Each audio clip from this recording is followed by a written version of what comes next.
మా దళిత మేధావులందరికీ కూడా పేరు పేరున నా హృదయపూర్వక నమస్కారాలు తెలియజేసుకుంటున్నాం. ఈరోజు ఈ కార్యక్రమానికి ఈ కూటమి ప్రభుత్వం ఆశీస్సులతో ఈరోజు మంచి విద్యావేత్త సౌమ్యుడు అటువంటి అయిన మా విజయ్ గారికి చైర్మన్ కావడం చాలా సంతోషం. ఆయన ఫస్ట్ మీటింగ్లో బోర్డ్ ఆఫ్ మీటింగ్లో ఆయన ఆలోచన విధానం కూడా మేము దగ్గర నుంచి చూడటం కూడా జరిగింది. ఎందుకంటే గడిచిన 5 సంవత్సరాలు కూడా మన దళిత జాతి ఎంతైతే వెనక చూడగలిగి జరిగిందో మనందరూ తెలుసు. గత ప్రభుత్వంలో 14-19 దాకా అనేక లోన్లు ఇచ్చి మన దళితులని అభివృద్ధి మార్గంలో తీసుకెళ్లిన ఆనాటి ప్రభుత్వం ఈ రోజు కూడా ఈ కూటమి ప్రభుత్వం వల్ల మీకు ఏదైతే మనకి నేరుగా లబ్ధిదారికి వచ్చే విధంగా చర్యలు కూడా తీసుకునే విధంగా జరుగుతుంది.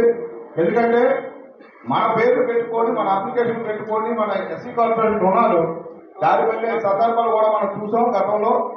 అవన్నింటినీ కూడా సొంతపరిచే విధంగా మా చైర్మన్ గారు మంచి ప్రణాళిక కూడా తయారు చేసుకున్నారు. ఏదైతే లబ్ధిదారులు ఉన్నారో వాళ్ళకి వెళ్ళే విధంగా ఈ ప్రణాళిక కూడా జరుగుతుంది. అలాగే ఈ కార్యక్రమంలో ఈ ఆర్గనైజ్ చేసిన మా ఈడీ మేడం గారికి, మా తోటి డైరెక్టర్ అయిన ఒండ్రు మర్రి గారికి, అధికారులందరూ కూడా పేరు పేరున నా యొక్క హృదయపూర్వక నమస్కారాలు తెలియజేసుకుంటాం. ఈరోజు ఏదైతే మన దగ్గర నుండి మన సందేశాలు ఏమైనా ఉన్నా ఏ విధంగా ఈ కార్పొరేషన్ రుణాలు నేరుగా లబ్ధిదారులకు వెళ్ళే విధంగా మీ అందరూ కూడా సూచనలు సలహాలు మీ అందరూ మాకు అందించి మీ తాలూకా ఏదైతే ఏ విధంగా ఈ లోన్లు మన జాతికి ఉపయోగపడే విధంగా మీ అందరూ కూడా మీ ప్రణాళిక పరంగా మీ తాలూకా ఆలోచన విధానం కూడా మా చైర్మన్ గారు దృష్టిలోకి తీసుకొస్తారని తెలియజేసుకుంటూ ఈ అవకాశం ఇచ్చిన అధికారులకు నా ధన్యవాదాలు తెలియజేసుకుంటూ సెలవు తీసుకుంటాను.